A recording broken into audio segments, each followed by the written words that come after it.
Hello les amis, j'espère que vous allez tous bien et que vous ne souffrez pas de cette tempête, que vous n'avez pas trop de dégâts chez vous.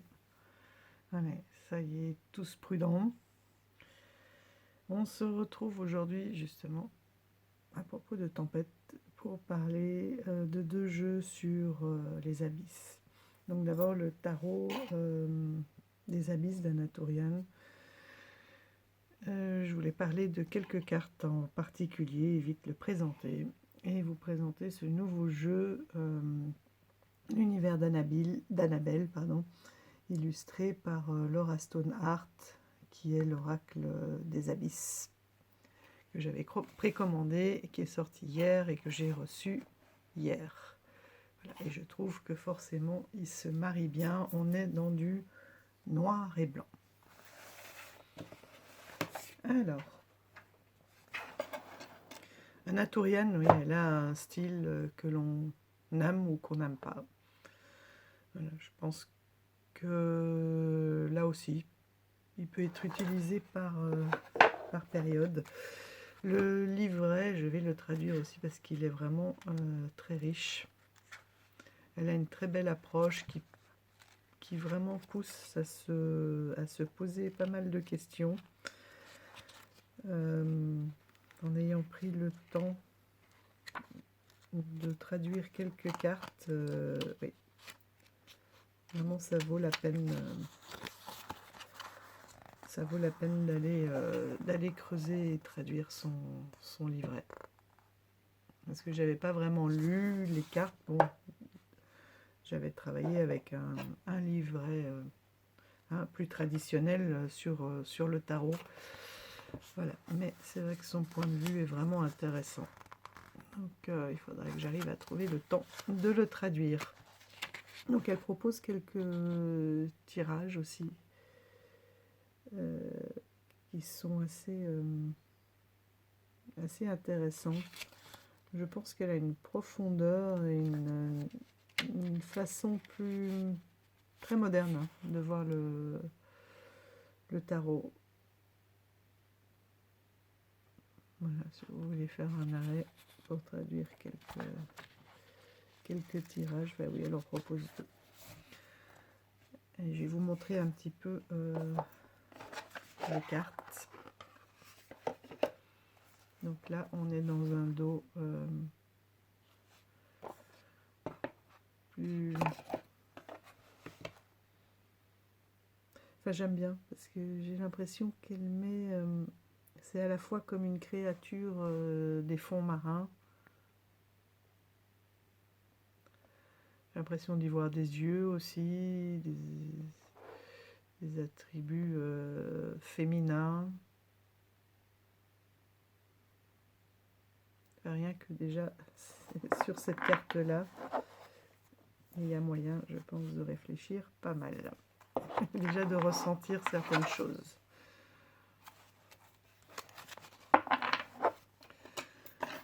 Alors, voici le fou.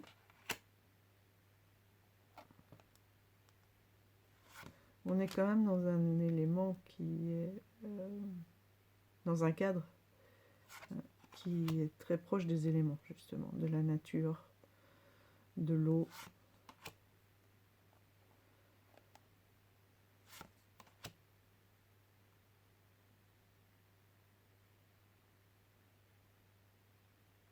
Les hiérophantes, les amoureux, j'aime bien ça. Ces arbres enlacés, bien enracinés. Le chariot, qui me rappelle assez Nils Holgersson. La force. C'est comme s'ils posaient tous les deux pour un peintre, j'aime beaucoup.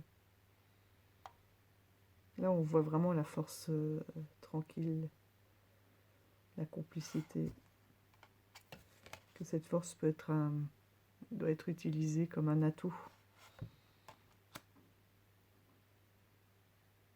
Cette vieille ermite aussi, je l'aime beaucoup. On dirait que son bâton de sagesse s'est transformé, ou qu'elle va transformer ce serpent en bâton de sagesse.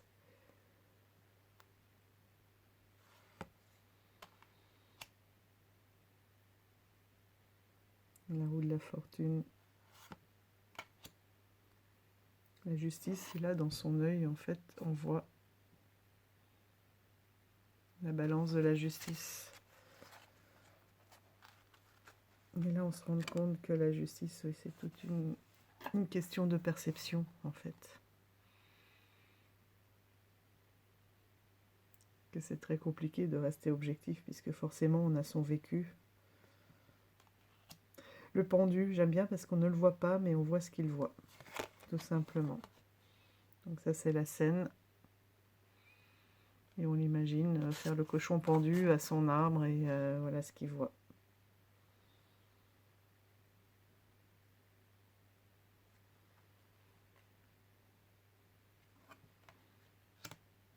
Donc ça permet bien des réflexions aussi.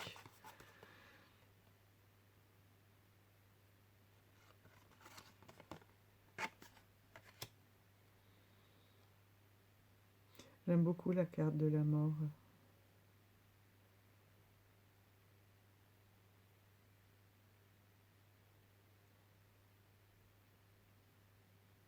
On voit vraiment qu'il y a à la fois une disparition, une décomposition de l'existant et une transformation.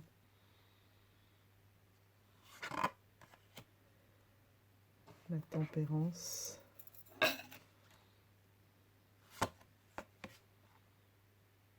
Et quand même le côté enraciné. Hein.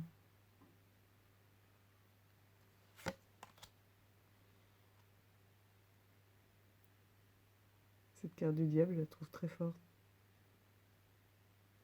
Avec le cœur qui sort...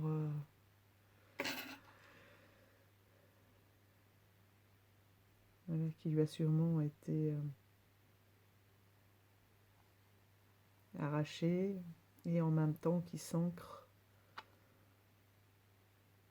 Et il est très lié à son cœur, à ses émotions, qui vont même jusqu'à l'emprisonner en fait. La tour, elle est très très belle aussi. Cette cabane, elle tombe de la cabane au bord d'une falaise.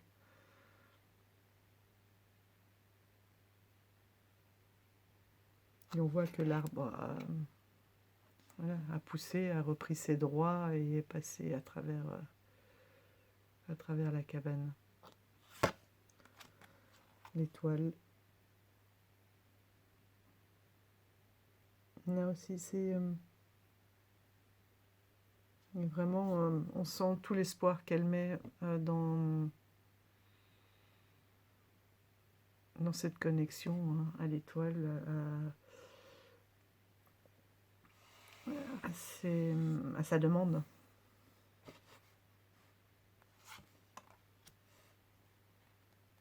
La lune, très intéressante aussi, puisque là, il remplace les deux chiens. On a quand même l'eau, enfin le chien, le loup,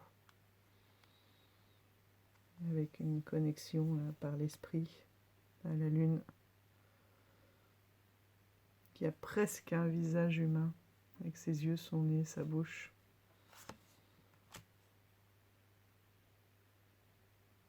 Le soleil,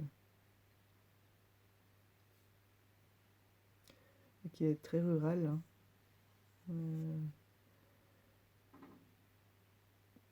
Très connecté avec la nature. Parce que le soleil, voilà, on voit que ça aide à la croissance, quoi. Et on a un signe de l'infini, le jugement. On le sent vraiment voilà, sortir de son corps pour renaître, pour se transformer, pour devenir quelqu'un d'autre.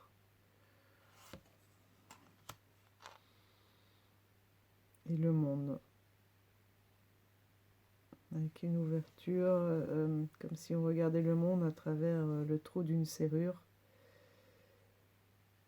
Et la gestation avec cet enfant qui ne va faire que grandir. En même temps, on dirait la mère qui veille sur son enfant, qui va l'aider à grandir et à découvrir le monde, à en prendre possession. On a cette espèce de cycle infini, l'Ouroboros, les transformations.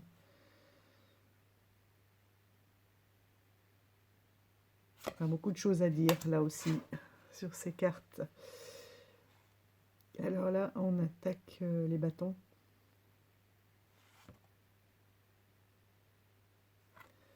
Et ces cartes peuvent, regardez, moi je trouve très bien raconter aussi une histoire. On sent très fortement la progression. Avec, comme si c'était... vous verrez, il y en a d'autres aussi qui... Là, il regarde, voilà, où est-ce que je vais aller. Ça y est, il prend sa décision. Voilà, il sait où il va. C'est le départ. Celle-là, j'aime bien aussi la célébration parce que là, on voit bien qu'on est dans un anniversaire aussi. Et que chaque étape est à célébrer.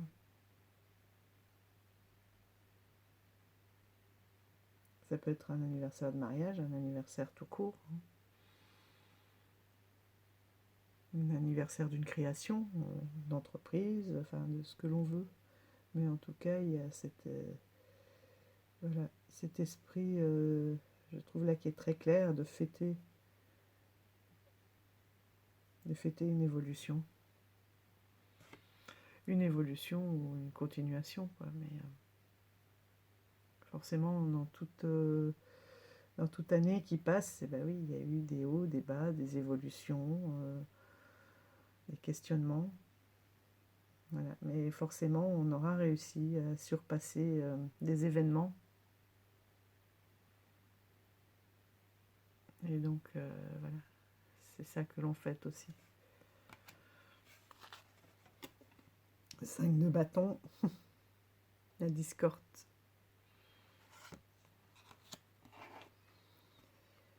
Le 6,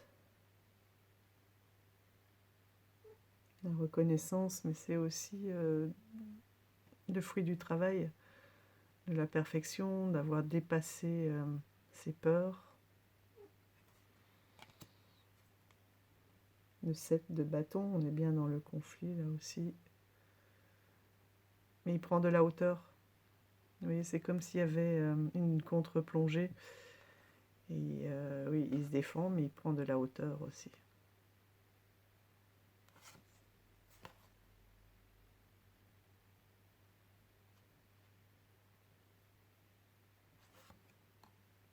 C'est comme si, là, on avait simplement un bâton, on ne voit pas la fin, mais comme s'il avait un bâton contre des lances.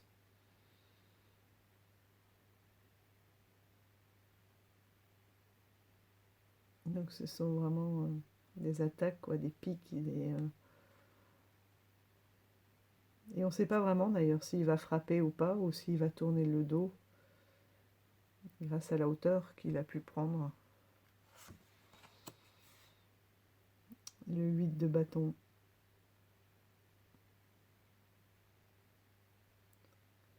Et cette notion-là de doigts qui volent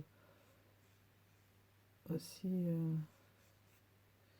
ensemble, c'est très intéressant, hein, parce que vous savez que l'oie qui est devant, c'est celle qui va fendre l'air, qui va se fatiguer le plus.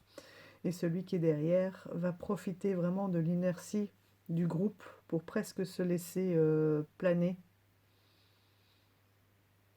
Et quand le premier qui ouvre la marche est fatigué, hop, il se laisse aller jusqu'à l'arrière, il va se reposer et le suivant va prendre la place après le troisième, le quatrième, le cinquième. Donc là, on a vraiment aussi une collaboration, une notion de collaboration, d'aller loin ensemble, de l'entraide. Le 9, là on sent vraiment la fatigue.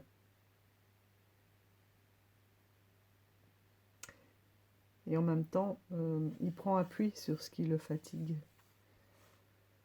Donc est-ce que tous ces points négatifs ne peuvent pas être un tremplin?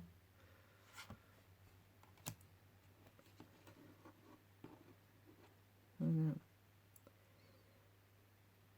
Là, on sent qu'il est à bout, hein. Il a tout porté, il va poser son fardeau. Mais le chemin est quand même sombre et étroit sur cette carte.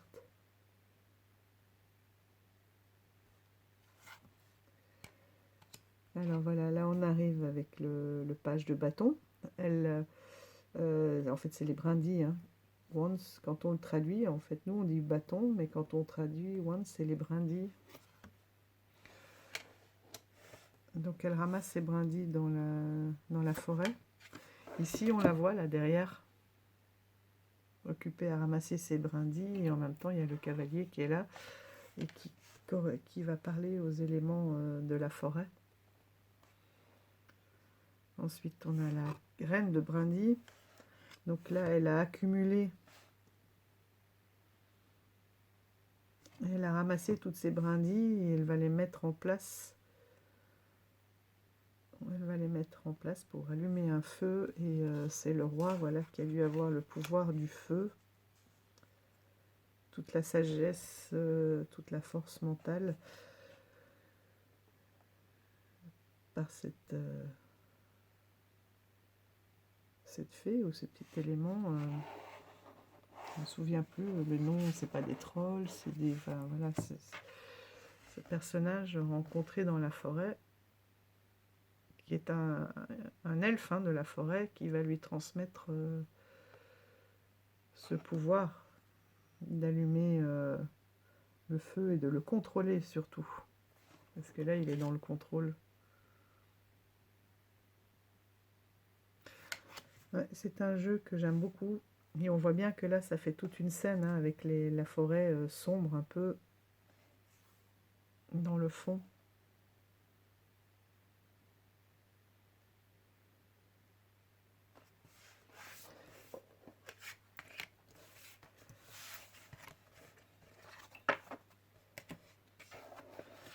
Ensuite, on passe aux coupes. Regardez le 2 de coupe aussi. Cette union. Et ça me rappelle un peu le sigle. Oh, j'ai oublié le nom. Ah zut, des pharmacies. Alors.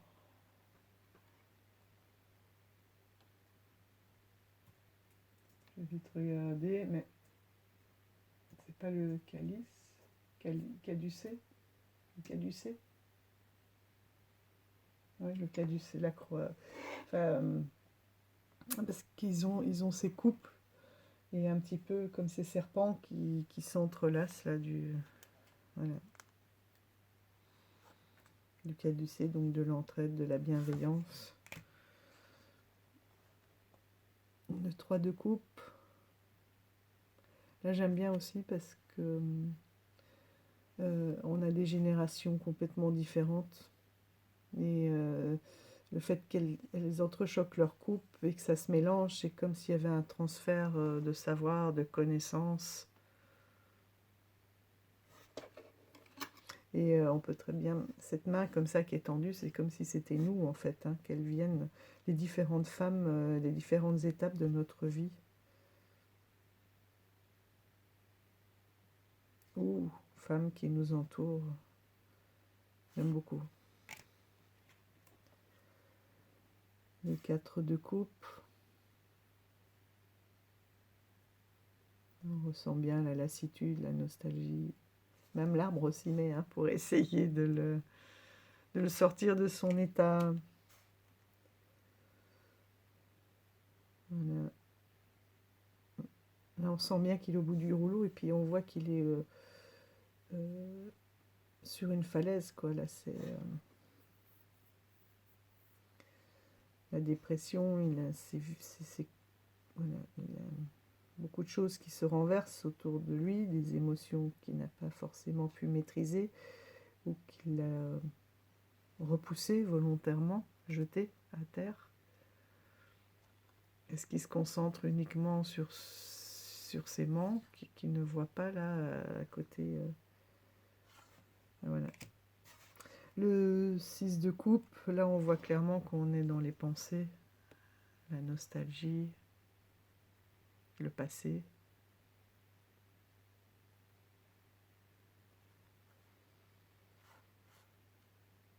On le sent vraiment pensif, hein. Je trouve que l'expression est extraordinaire.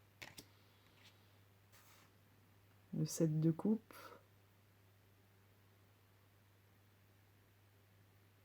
Aussi, elle a la tête dans les nuages.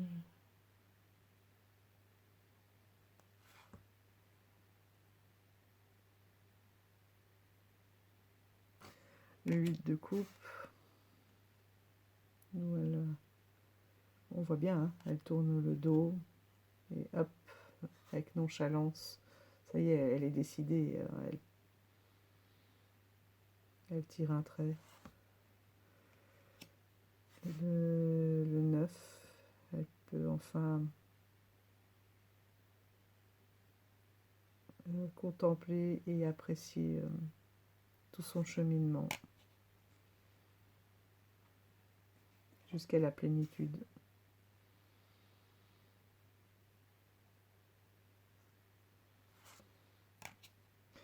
Alors ici aussi, très forte celle-ci, le page de coupe qui est sur un bateau, un pont de bateau. Il regarde sa carte. On voit, hein, voilà, il tient sa coupe, mais derrière, c'est très, très agité. Donc là, il est en train de prendre des décisions, il a des sentiments un peu contradictoires. Là, c'est toujours la tempête derrière. Voilà, mais il décide d'utiliser la tempête comme force, hein, puisqu'il hisse les voiles pour se diriger là où il a décidé d'aller avec sa carte. Et vous voyez, en plus, ça forme du coup...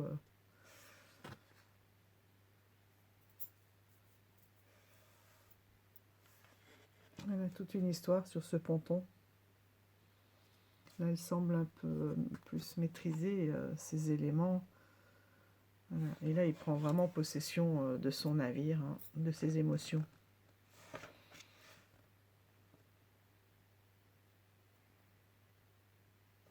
Je le trouve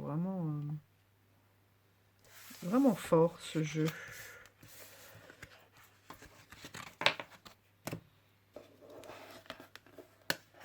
Donc là, on va passer dans les épées. On voit bien qu'on est dans le mental, hein. Tout de suite se met en place le 2 d'épée. Là, avec ses deux masques et le fait qu'elle n'ait pas de visage, oui, qu'est-ce qu'elle va endosser finalement comme personnage. Le 3. Elle est très belle celle-là aussi parce que on se demande s'il va venir combler ce vide ou si voilà, si elle le laisse partir.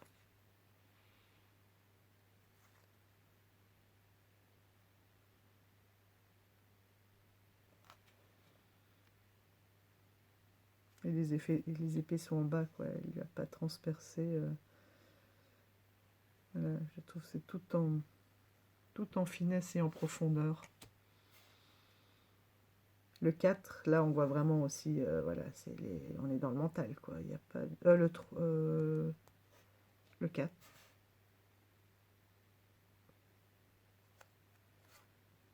Non? Oui, je sais pas pourquoi, là, elle n'est pas à sa place. Le 4. Je me disais, ça correspond pas. Le 4 d'épée. Bon, là, on voit que c'est un moment où on a posé un peu les armes, le casque, hein, ce qui recouvre la tête, le mental, la coquille, là, qui tient tout ça au chaud, et voilà, que c'est le moment du repos. Avec des dialogues peut-être un peu plus légers, des chants pour s'apaiser. Le 5.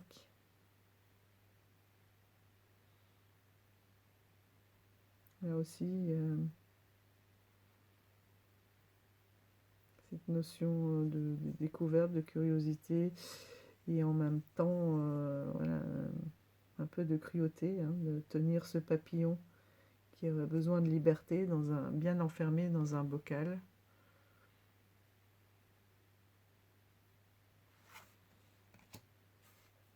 Le 6. Le 6 d'épée, donc normalement c'est la barque, hein, avec les épées. Donc elle est quand même là. On voit que c'est la tempête, que voilà, il y a une décision de partir, mais là elle s'élève. Il y a cette notion de partir pour s'élever, pour évoluer, pour être libre, libre de ses pensées.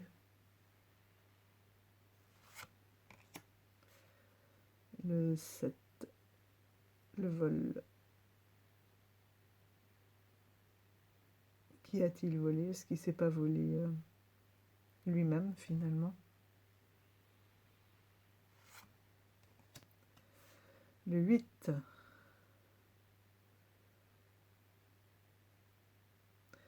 C'est très marrant parce que là on voit qu'elle est enrubannée, qu'elle est euh, prisonnière, mais regardez d'où ça part, ce ruban, de ses pensées, de sa tête.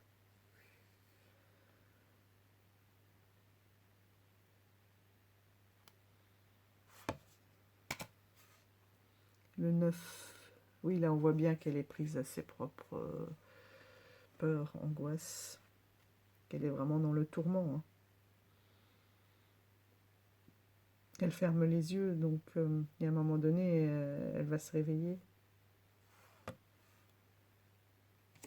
Et voilà le 10 d'épée. Il demande quand même de l'aide, mais regardez lui. On dirait qu'il tient un poignard dans la main comme s'il allait finir de l'achever alors qu'il lui demande de l'aide. Et ici, dans ce jeu, il y a une carte alternative.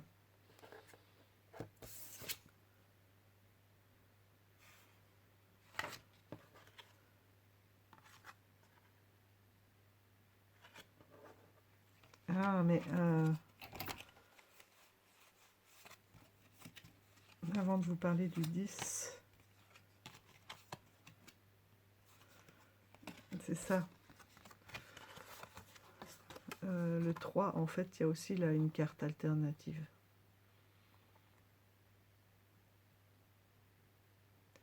Le 3 d'épée, où on a vraiment voilà, le cœur, un mal physique par rapport à notre état. Et là où on voit que vraiment ça cogite très très fort. Que le mental a une énorme emprise et qu'il est temps d'ouvrir et de libérer.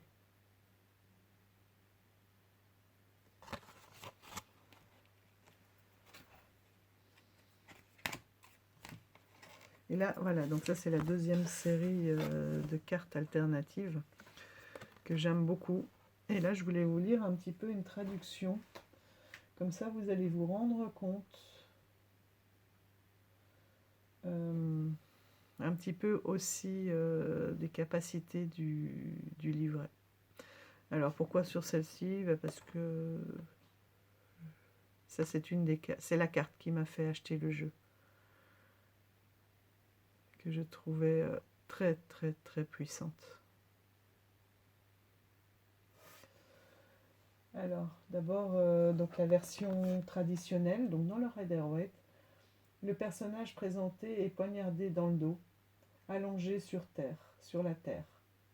Je pensais qu'il devait y avoir de la place pour une fin différente au conte des 10 épées. De mon point de vue, le 10 d'épée est la fin d'un cycle mental. Cependant, cela ne signifie pas nécessairement une fin qui culmine avec la mort de l'esprit. Il s'agit plutôt de la mort d'une période ou d'un état d'esprit particulier. C'est pour cette raison que dans le tarot des abysses, l'homme poignardé dans le dos tente de se relever, mais va-t-il être ignoré?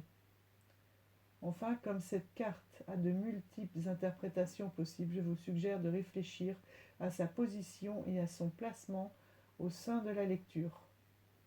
Mais par rapport aux cartes environnantes, évidemment, ça va vous donner beaucoup plus de détails. Comme pour toutes les cartes présentées, le contexte et le contenu nous aident à discerner plus clairement la signification de la lecture.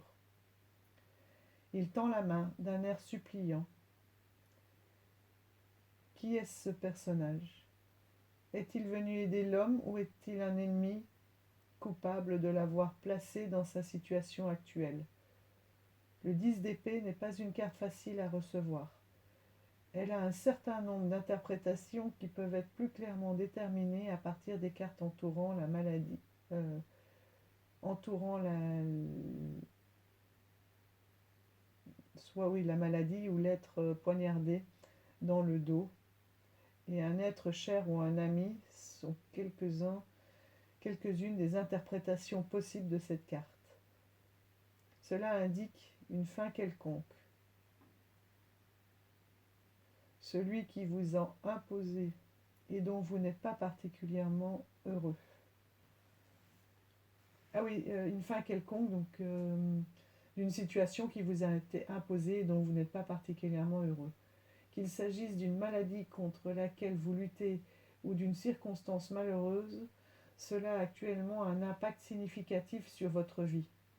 Vous pouvez avoir l'impression que vous n'avez pas grand-chose à dire en la matière, mais contrairement à la carte Mort des arcanes majeurs, où le changement est presque karmique, le changement indiqué par le 10 d'épée est forgé par une douleur mentale et non physique. Vous aurez peut-être l'impression d'avoir touché le fond. Dans une telle situation, il est facile de se décourager, mais si on prend un peu de recul, vous réalisez peut-être que votre attitude négative aggrave la situation. Y a-t-il eu récemment des signes avant-coureurs que vous avez simplement ignorés? Enfin, comme cette carte a de multiples interprétations possibles, je vous suggère de réfléchir à sa position et à son emplacement au sein de la lecture. Comme pour toutes les cartes présentées, le contexte et le contenu nous aident à discerner plus clairement la signification de la lecture. Donc, vous voyez, moi je trouve qu'elle a vraiment une interprétation et qu'elle nous pousse au travail de façon impressionnante. Alors le 10 d'épée, donc la carte alternative, pour ceux qui lisent en numérologie, j'ai encore une fois proposé une version alternative du 10 d'épée. Cette variante considère le 10 d'épée et son association avec la décennie. Par conséquent, cela représente la réalisation et l'achèvement de la progression mentale, donc qui est beaucoup moins forcément négative. Enfin, on n'est pas du tout dans la même situation, dans la même approche. Bouclant la boucle. Cependant, dans ce cas, il est considéré de manière positive comme une augmentation de la puissance mentale et des connaissances par opposition à une carte de par opposition à une perte, là, de ce côté-là, à une perte de puissance mentale et à un épuisement. Il s'agit de maîtriser l'élément épée, air et esprit, et apprendre de tout ce que vous avez vécu. Il y a une raison pour laquelle nous nous tournons vers nos aînés pour leur sagesse et leurs conseils. Donc ça, c'est ce qu'on ressent bien, hein, même avec, vous vous souvenez, le 3 de coupe, etc. On ressent ça dans tout son jeu. Et cette importance de se retourner vers les aînés et leur sagesse et leurs conseils. Ils ont vu davantage de lune et de soleil, et ils ont marché avec sagesse. Ils sont plus avancés sur le chemin de la vie. Le tout aussi, c'est d'arriver à transmettre à transmettre la sagesse que l'on a appris de la vie, sans transmettre en fait tout ce qui est lié à notre propre expérience, mais uniquement la sagesse. Et ça, c'est pas facile, parce qu'on peut facilement projeter nos peurs face à une situation qu'on a pu vivre, mais c'est pas pour ça qu'elle se vivra de la même façon pour l'autre en face, parce qu'il n'aura pas les mêmes armes, il n'aura pas le même vécu, mais uniquement transmettre la sagesse, et ça c'est un gros travail en ce moment aussi, parce que forcément on réagit avec ses propres expériences, et c'est de prendre suffisamment de recul pour le transmettre. Avançant dans l'âge, j'avance aussi justement dans l'ancienneté et les conseils, mais c'est très, très difficile de rester sage et objectif, parce que il faut avoir pris suffisamment de recul sur ce qu'on a pu vivre pour pouvoir apaiser l'autre en face sans parler de son propre vécu. Donc il regarde. Donc la chouette est un ancien symbole de sagesse. Il regarde fixement le vieux sage, les années clairement gravées sur ses traits, car ce sont de nombreux chemins empruntés par son âme et qui représentent les empreintes du temps. Et là on peut aussi y voir les vies antérieures. L'homme est une figure pleine de réflexion et d'intelligence. Il croise le regard de son totem, égal en esprit et en sagesse. Voilà, et là j'ai les émotions qui montent, je la trouve fantastique. Je vais la garder là. Hop. Des émotions puissantes, mais pas de tristesse, quoi, tellement que c'est fort. Et là, on se retrouve avec le page d'épée. Donc là, c'est la même chose. Voilà, elle a cette lumière là, au-dessus. Elle a un labyrinthe derrière elle. Donc comment l'atteindre? Elle a son épée. Ici, on a le cavalier, voilà, qui la prend, qui arrive à l'attraper. Ensuite, on a la reine, voilà, qui la fixe sur le haut de son épée, de son mental, qui est dans la gestion. Ouais. Et le roi, voilà, qui finalement a mis cette lumière au service de son mental. Et ça aussi, c'est vraiment magnifique, d'une grande puissance. Moi, j'aime beaucoup. Après, c'est vrai que je me demande ce que... Enfin, j'ai même pas envie... Je sais pas, ouais, par curiosité peut-être, mais là, j'aime tellement ce travail d'Anatolian que j'ai même pas envie d'aller voir ce que ça a pu donner avec le tarot qu'elle a fait en collaboration, le tarot arthurien qu'elle a fait en collaboration avec Claire Duval, parce que je trouve qu'elle est tellement bonne là-dedans que je sais pas ce que ça pourrait apporter à son tarot.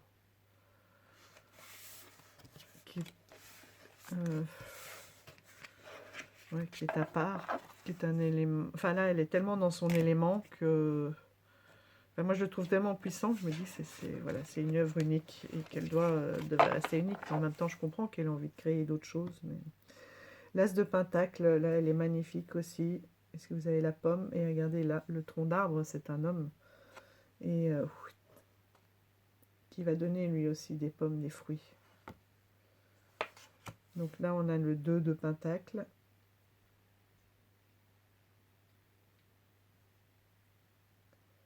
Avec l'équilibre. Mais cette fois-ci, c'est pas un équilibre tout seul, c'est un équilibre à deux. Le 3 de Pentacle avec l'entraide. La collaboration. On voit bien qu'ils vont y arriver que s'ils allient leurs forces et leur savoir. Le 4 de Pentacle, là, on sent vraiment que, voilà, il garde tout pour lui, qu'il n'y aura aucun partage possible. Il est même assis dessus, les pieds dessus. Sur sa connaissance, c'est à moi, et je ne partagerai pas. La 5 ici de Pentacle est très belle, parce que là, pour une fois, on a quelqu'un d'autre qui ouvre sa porte et qui a l'air de les inviter. Souvent, on se dit qu'ils n'osent pas les frapper, mais là, c'est quelqu'un qui les a vus et qui leur propose leur aide. Donc là aussi, c'est, je trouve, un autre point de vue intéressant. Le 6, voilà, donc là, toujours dans le partage. Mais ce qui est bien, là, c'est qu'on voit que sa bourse, elle est énorme. Après, c'est son... Voilà, c'est pas que des deniers, mais ça peut représenter plein de choses, hein, ses capacités, etc. Et il va pas tout lui donner comme ça. Il en garde pour lui, il en garde pour d'autres. Voilà. Et il va aller planter un peu partout ces petites graines ou distribuer. Ça peut être son argent, son savoir, voilà, tout ce que l'on peut y voir.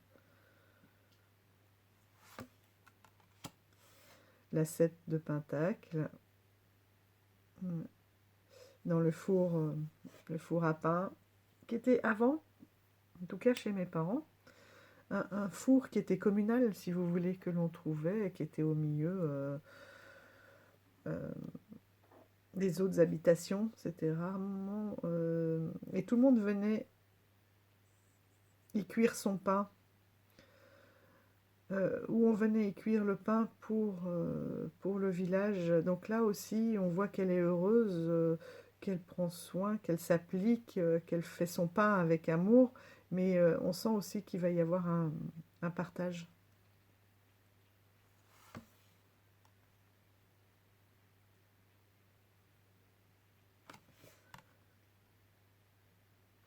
Et là, on est dans le 8 de Pentacle. Hein. Donc là, c'est plus dans la labeur.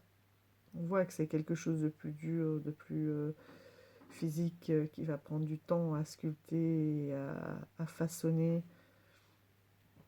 Et ces pièces ne sont pas parfaites aussi, ça c'est intéressant. Est-ce qu'il va arriver à avoir quelque chose de parfait? Est-ce que ça vaut la peine d'arriver à la perfection?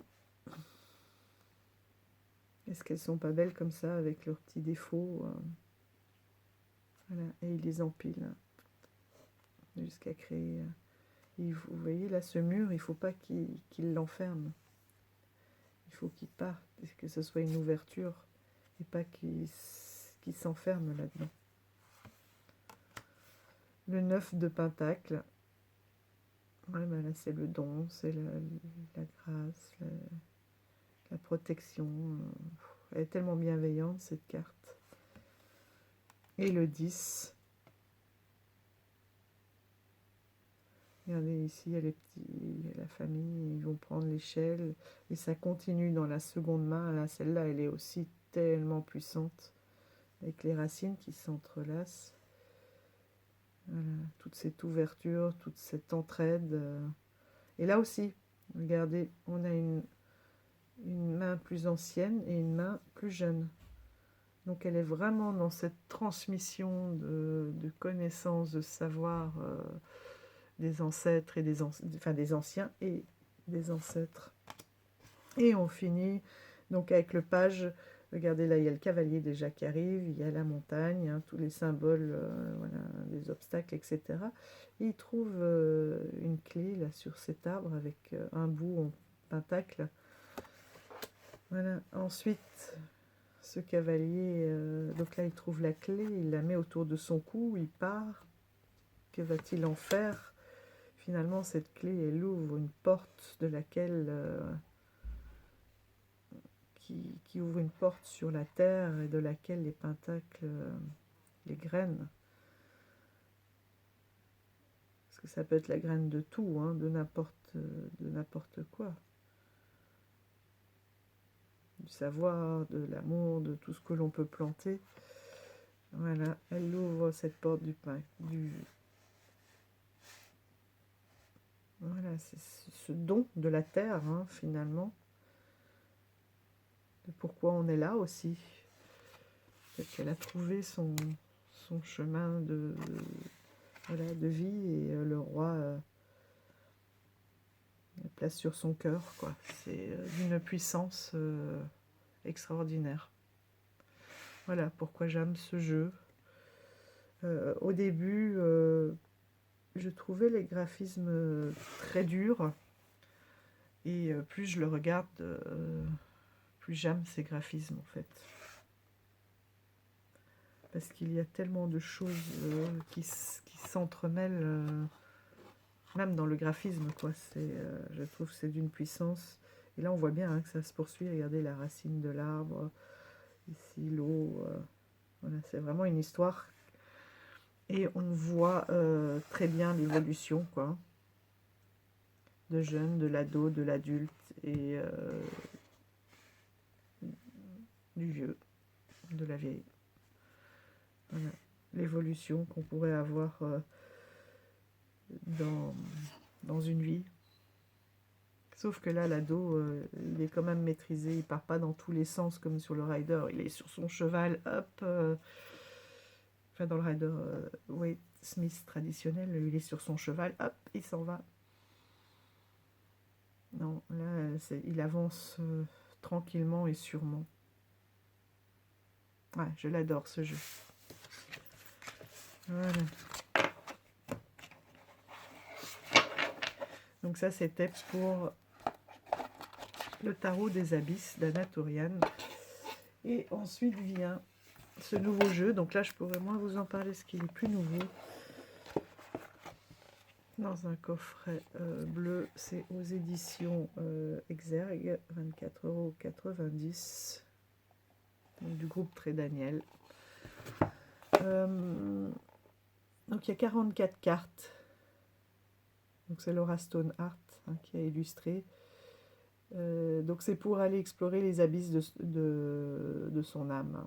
Pour prendre conscience de façon. On peut aussi voir d'où on vient et vers où on va.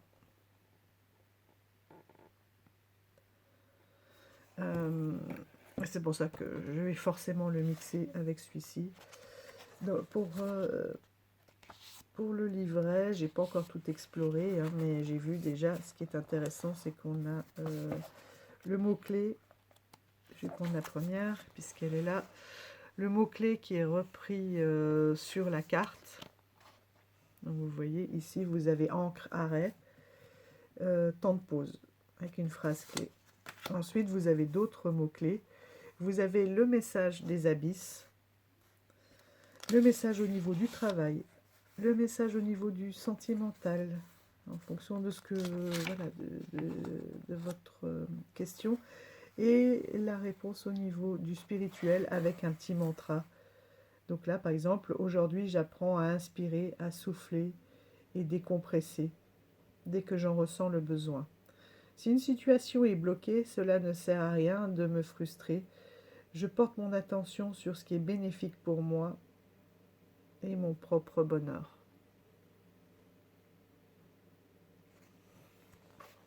Voilà. Donc il en est de même pour toutes les cartes. Et donc on est vraiment là aussi dans le milieu. Enfin pas là aussi, parce que finalement on s'est rendu compte que dans Anatorian, les abysses, oui, on a surtout pour les personnages de cours ces eaux tumultueuses derrière, cette mer agitée, mais finalement c'est un jeu qui est aussi très très ancré. Là on est vraiment dans le monde beaucoup plus de monde marin. Et c'était où que j'avais vu?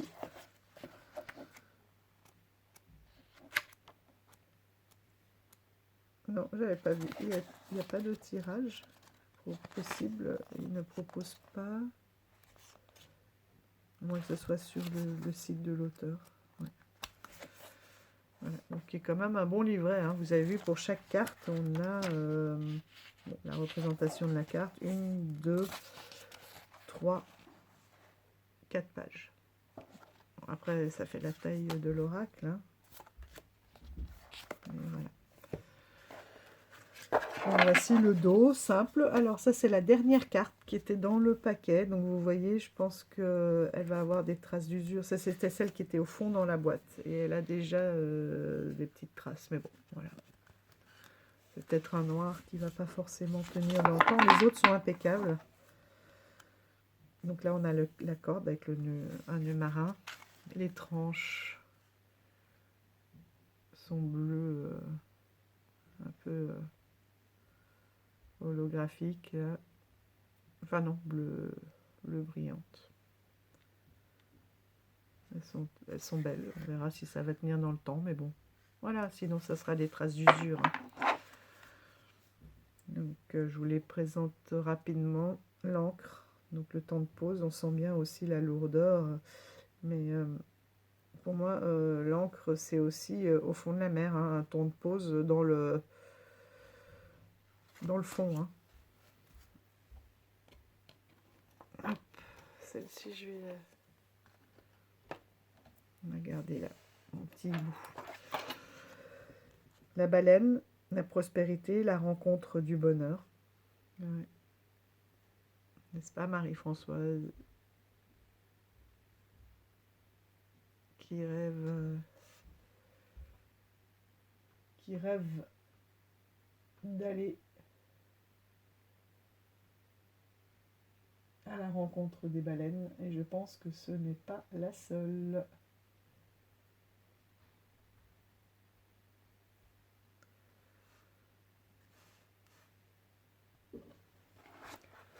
Et je sais pas pourquoi, Françoise, je t'ai appelée Marie-Françoise. Je sais pas d'où vient ce deuxième prénom, donc je voulais bien parler de ma Françoise, avec qui j'échange, et pourquoi est-ce que ce Marie-Françoise m'est venue. Et pourtant, je n'en connais pas d'autres de Marie-Françoise. Peut-être avec la grâce de la baleine, donc Françoise. Excuse-moi. Tu me diras si c'est un de tes deuxièmes prénoms ou...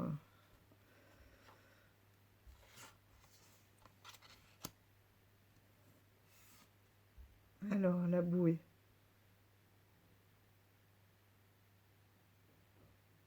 L'aide, j'accepte les solutions qui arrivent.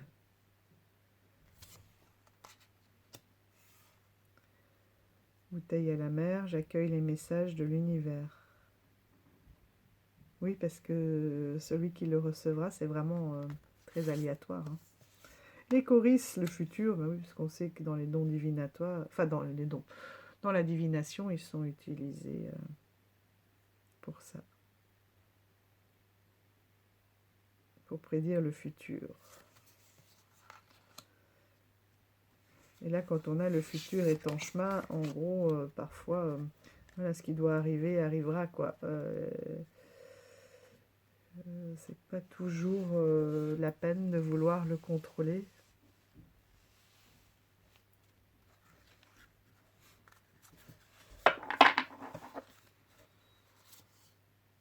En même temps, ce n'est pas non plus une fatalité. Hein. On peut choisir son existence de par ses choix. Le collier du cœur, donc sentimental, mon cœur est mon âme. Ben voilà, on a une des questions là, que je me posais avec le tarot des lumières éphémères. Mon cœur est mon âme. Je suis au centre de mon univers. Donc je suis là où je dois être. La coquille d'ormeau, la purification. Mes guides sont auprès de moi. Là, on a comme un encens aussi. Soit de la sauge ou du palo santo. Plutôt de la sauge parce qu'on a une ficelle. Le crabe, l'intuition. J'avance quoi qu'il m'en coûte. Mais dans quel sens hein, parce que lui, on sait qu'il va un peu sur le côté quand même. Pas forcément en avant. Il peut prendre des chemins détournés. L'amusement. L'amusement d'un instant. C'est vrai que les dauphins sont très joueurs. L'enclume, c'est le travail. Je suis l'être que je souhaite devenir. Mon âme est connectée à mon corps.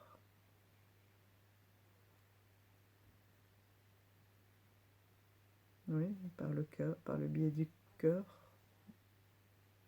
Étoile de mer, saint, protection. Femme, Tétis, femme de mes abysses.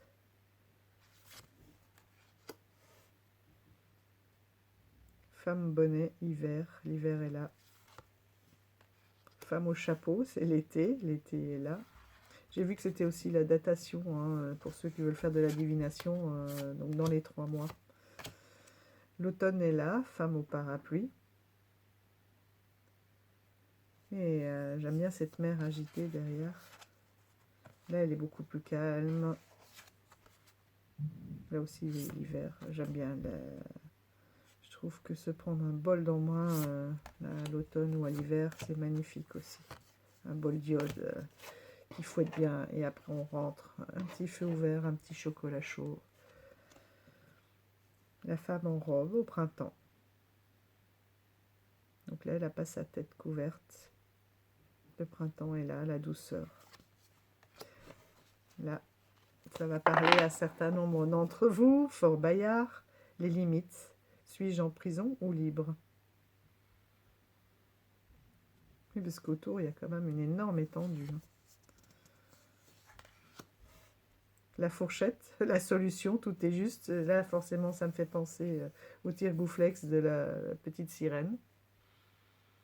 Voilà, c'est une question de point de vue. Ça peut tout à fait servir aussi à démêler ses cheveux. Hein, d'ailleurs.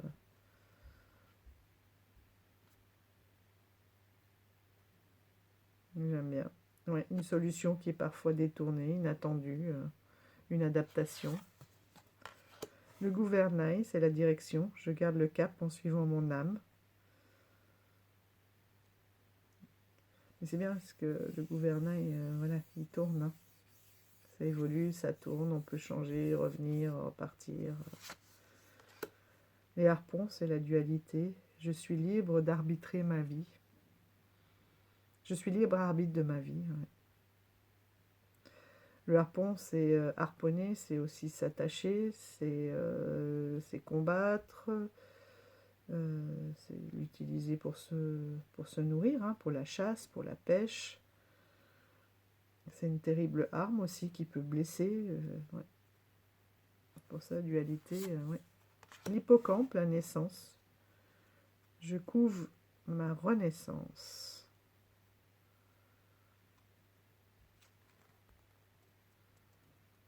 Le seul animal masculin à porter. Il ne les a pas créés, puisque la femelle les dépose dans son ventre, mais dans sa poche.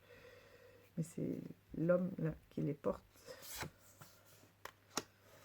et qui enfante, même si la mère les a créés. La méduse, la dispersion, la puissance fait partie de mon être.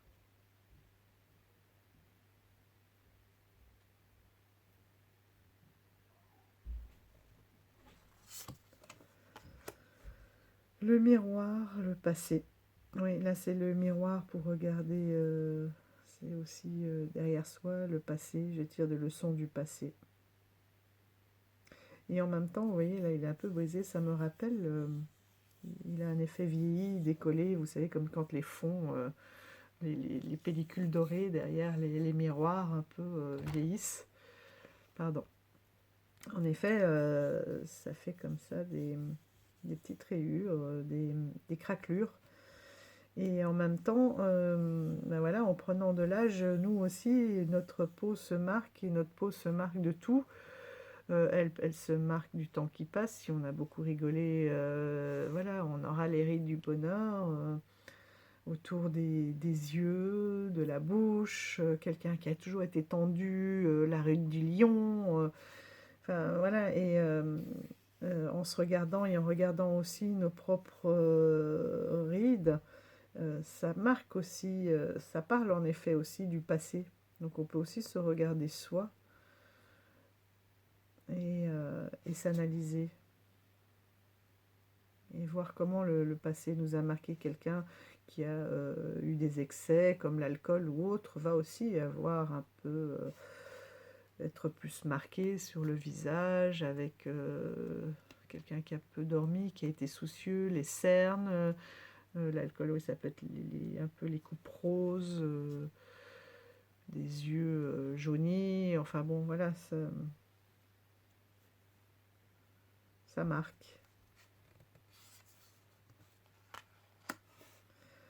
J'attends le bon moment pour m'envoler, la mouette et la ruse.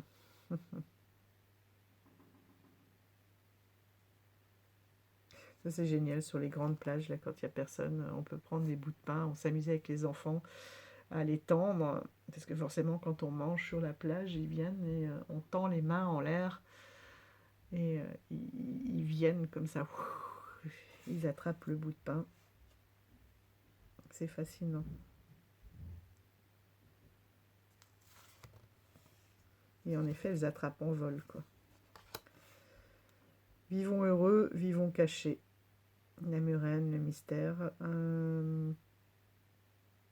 Oui, je connaissais quelqu'un qui disait tout le temps cette phrase-là. Pour vivre heureux, il faut vivre caché.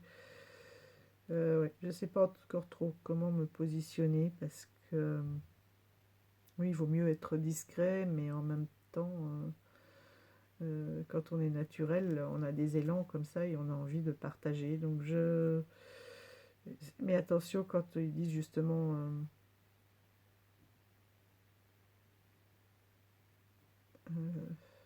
il y a une différence entre caché, reclus, un peu ermite. En plus, la murène, c'est un animal que je n'aime pas du tout. Tout simplement parce qu'il me fait très peur. Il est là dans l'ombre comme ça. On passe à côté, quand on fait de la plongée, à côté de rochers ou de... Et d'un coup, hop, ça sort et ça attaque. Je trouve ça très, très surprenant. Bon, en même temps, c'est pour ses proies. Hein. Voilà, il faut bien qu'elle se nourrisse. C'est sa façon de se nourrir, mais je n'aime pas du tout. Et du coup, c'est une carte qui me met mal à l'aise.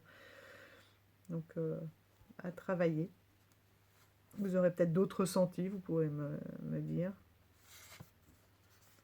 Alors oui, caché, c'est peut-être discret pour ne pas attiser la jalousie. Voilà, ça je peux comprendre. Mais en même temps, complètement caché, reclus, il y en a qui vivent à l'excès, ça, et qui n'ont plus de contact, qui ne s'ouvrent plus du tout à l'extérieur, quoi. Et c'est le contraire d'Anatolian qui dit d'aller vers les autres, de s'ouvrir, de partager. Là, c'est vraiment dans l'excès, coupé du monde, quoi, en autarcie et en autonomie. Et finalement, on se nourrit soi-même. Et est-ce qu'on peut vraiment évoluer sans les échanges? La clé se trouve pas ici. Donc là, c'est la réponse, le non. Voilà, j'allais dire, on va avoir le oui. La porte s'ouvre. Papy, loup de mer, je suis alignée avec ma propre source d'éveil. Elle est très belle. Et en plus, là, en même temps, ça fait sa marinière. Et en même temps, on dirait voilà, qu'il est directement sur l'eau, sur les émotions. J'aime beaucoup. Donc ça, c'est voilà, l'illustration de la boîte qui m'a fait juste celle-là. Déjà, j'ai craqué. Le peigne de Vénus, l'écoute. Mes ressentis me permettent de m'élever. C'est comme si c'était une arête aussi. Donc une arête, c'est le squelette aussi, hein, qui permet de construire autour.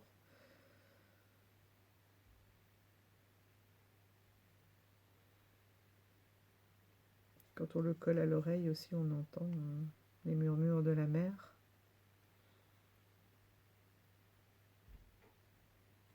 L'élévation, parce que voilà.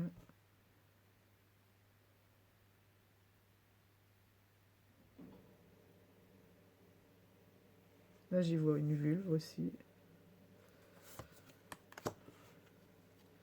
Le peut-être, écoute ton âme. Donc oui, non, peut-être. Écoute-toi toi-même. Voilà, tu as la réponse. Je n'aime pas quand j'ai ces cartes-là. Si je tire les cartes, c'est pour avoir une réponse. Non, en fait, souvent, on veut surtout une confirmation de ce que l'on ressent parce qu'on n'ose pas y aller. Et oui, il faut s'écouter. Et avoir confiance en nos ressentis. Le phare avec les reflets, le rivage d'un nouveau monde est en vue, avec tout l'espoir. Et en même temps, les phares, ce sont ceux qui guident les bateaux qui sont perdus dans la nuit pour éviter qu'ils viennent s'échouer. Donc de beaux symboles. L'octopus, la pieuvre, l'adaptation, 1000 tentacules à mon sac, à mon arc. En même temps, elles sont très intelligentes, hein. Et quand je les vois ouvrir des bocaux mieux que certaines personnes. Donc oui, on a plusieurs. C'est comme avoir plusieurs arcs, plusieurs flèches à son arc. Voilà. Oh, celle-là, elle est. Oh, j'espère que c'est pas moi là, en les découvrant. On dirait comme une tache de gras. J'espère que je n'ai pas posé, qu'il n'y avait rien sur le bureau. Ah, le poisson lanterne, les souvenirs, lumière de mes abysses. Oui, là, c'est vraiment en grande profondeur, hein, dans les grandes profondeurs. Qui n'a pas vu Nemo où c'est tout noir et tout d'un coup, il voit cette... Oh, une lumière. Hop. D'ailleurs, c'est comme ça qu'elle attrape ses proies, hein. C'est que les animaux, comme pour en voiture, hein, ils sont attirés par les phares, par la lumière. Il est bien tapissé dans l'ombre derrière. Mais là, c'est plus les souvenirs d'aller chercher, creuser au fond de soi. On a sa propre lumière aussi, hein. Le poisson lune. Là, c'est marrant parce que le poisson lune, en fait, c'est un très gros poisson, très court, qui n'a pas de queue, qui a pas... qui est comme un demi-poisson. Et là, on dirait presque un combattant avec tous ses voiles. Et bon, elle a mis une lune. Donc là, c'est une autre représentation que celle vraiment du poisson lune. Le cycle. Je suis mes émotions. Oui, on se nourrit soi-même, hein. C'est exactement pour ce que disait le 10 de bâton, le 10 d'épée d'Anatolian. Poséidon, l'homme de ton abysse. Ça va être intéressant à creuser, ça aussi. Le radeau, la pauvreté, nul besoin de richesse pour être libre. Après, il faut quand même qu'il soit suffisamment stable pour ne pas sombrer ou qu'il ne devienne pas le radeau de la méduse, n'est-ce pas? Et je comprends le sens. C'est vrai qu'avec des petites choses, on peut aller bien plus loin, hein, et être bien plus heureux qu'en étant le 4 de denier rempli d'argent et en gardant tout pour soi. Après, il peut y avoir un juste milieu aussi. Mais tout ça pour se rassurer et se dire que voilà, j'ai pas besoin d'une Porsche pour avancer, quoi. Ma petite R5 suffit pour aller d'un point A à un point B. Le requin, ça veut dire aussi qu'il y a une différence de vitesse, quoi. Voilà, qu'on peut prendre le temps, être plus proche aussi des éléments pour faire son évolution.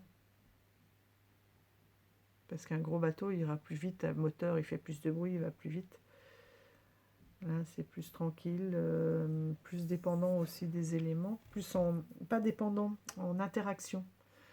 Plus de connaissances et en interaction avec les éléments qui nous entourent. Voilà. Et on prend son temps, mais on y va sûrement, quoi. Alors qu'un gros bateau, il peut aller dans tous les sens. Ouais. Bon, après, là, c'était vraiment la question de liberté. Voilà. Comme quoi, ça peut apporter à d'autres réflexions. Le requin, avec l'attaque, force douce, j'évalue les risques. Il a vraiment pas une bonne image, hein, ce requin.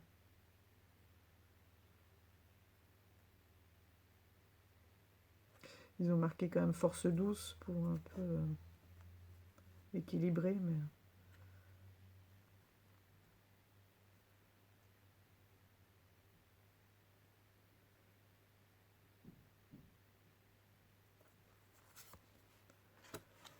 Le scaphandre, la protection. Je plonge au plus profond de mes abysses. Oui, de quoi est-ce qu'on se protège? Et en même temps, le scaphandre, c'est ce qui permet d'avoir de l'oxygène quand on est tout au fond, hein.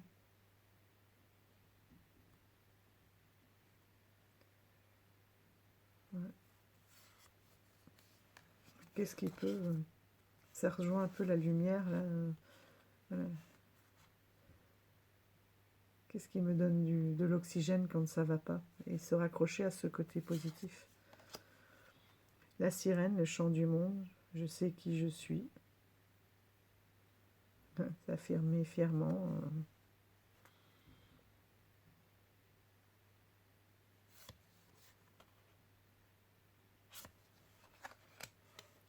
Tête de mort, la transition, j'accueille le deuil que je vis pour renaître. Une fin en toute chose. Que ce soit dans le travail, que ce soit en amour. C'est accepter aussi de passer par tous les états du deuil. Parce qu'un deuil, ça ne se fait pas en un jour, hein, quel que soit le deuil. Il y a des étapes, hein, voilà, qui sont comme ça, qui sont là, et qu'il faut accepter pour avancer. Le tonneau, la réunion, le partage de mes mots. MAUX. Parce que là, en fait, dans le tonneau, vous les contenez. Ces mots, ils sont contenus.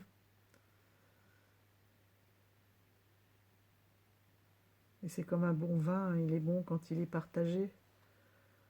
Donc le fait de partager, bah oui, ça fait, il y a des bulles, ça allège.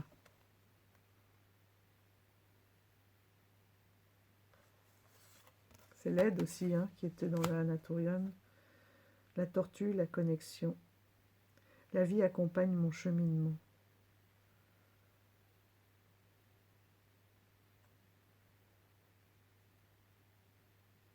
Là aussi, c'est la force tranquille, hein, la tortue. Le trésor, l'abondance. L'abondance n'est richesse que si j'apprécie à sa juste valeur, mais que je reconnais que je suis dans l'abondance aussi, et de remercier. Parce qu'il y en a qui accumulent, mais qui ne voient même pas toutes les chances, tous ces bonheurs des rencontres. Voilà, c'est pas que matériel, quoi, cette abondance. Ça peut être aussi un cheminement. Voilà.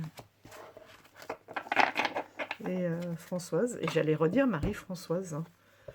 Voilà, donc tu vois un petit jeu épuré pour ton fiston, qui peut peut-être, bon, il y a quelques personnages, hein, mais s'il aime la mer, il pourra peut-être bien y voir beaucoup de choses. Hein. Après, je suis sûre que plus on reste devant, et puis tu as vu, le livret est vraiment très riche. Donc, beaucoup de choses à dire, oui, à voir, parce que bon, c'est du noir et blanc. On est dans le milieu marin, il y a quand même des animaux, mais pas que. Il y a les saisons aussi. Mais pas vraiment de représentation humaine. Le seul, là, pour les saisons, elles sont derrière, enfin, elles sont de dos. Et on voit bien que ce sont des saisons, on s'identifie plus à la saison qu'à la personne, quoi, à l'ambiance. Allez, on va se faire, pour finir, pour ceux qui sont encore là, un petit message. Est-ce que tu as un petit message pour nous, l'oracle des abysses?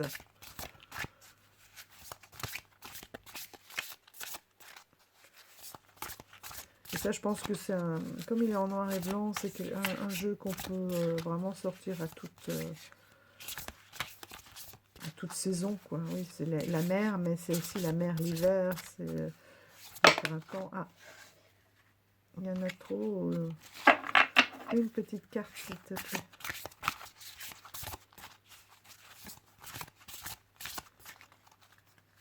Allez. Hop. Bon. J'accueille le deuil. Oui, je savais qu'elle allait ressortir, celle-là. Et on va l'entourer avec 2 cartes de tarot. Qu'est-ce que vous en pensez du tarot des abysses? Voilà, les dos. Il y a un mouvement, hein. Même s'il y a un fond clair, un fond foncé. Allez, petit tarot des abysses. 2 cartes, s'il te plaît.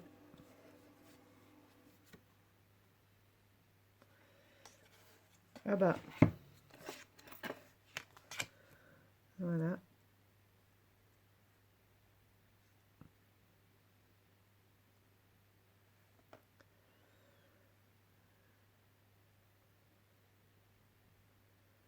Là, on a la maîtrise.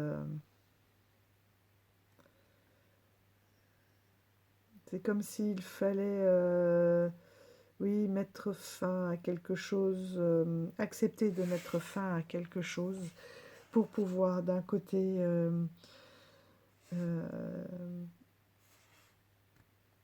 arriver à gérer ses émotions dans une situation que vous vivez, des émotions qui sont très fortes et que vous devez arriver à gérer dans cette fin là de quelque chose qui est autour de vous, qui vous arrive, que ce soit un deuil. Il va falloir que vous gériez vos émotions pour pouvoir accueillir ce deuil, cette fin, et aller voilà, vers l'as de coupe, vers de nouvelles émotions. En fait, c'est de gérer toute cette passion, tout ce qui vous arrive, là, tout ce qui vient à vous face à ce deuil. Donc, en effet, de gérer les différentes étapes, de les accepter, de les travailler, de les canaliser pour pouvoir en effet évoluer et avoir une renaissance des émotions. Oui, c'est un beau message.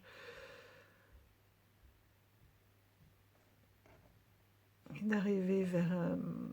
voilà, là on voit, elle se libère de ses émotions,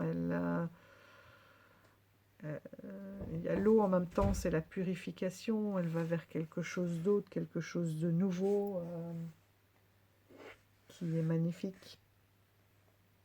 Elle va être libérée vous êtes libéré sur de nouvelles émotions. Voilà, mais je vous laisse sur ce magnifique tirage. Prenez bien soin de vous, je vous embrasse fort et encore merci. Merci d'être là, merci pour vos partages et je vous dis à tout bientôt. Bye bye.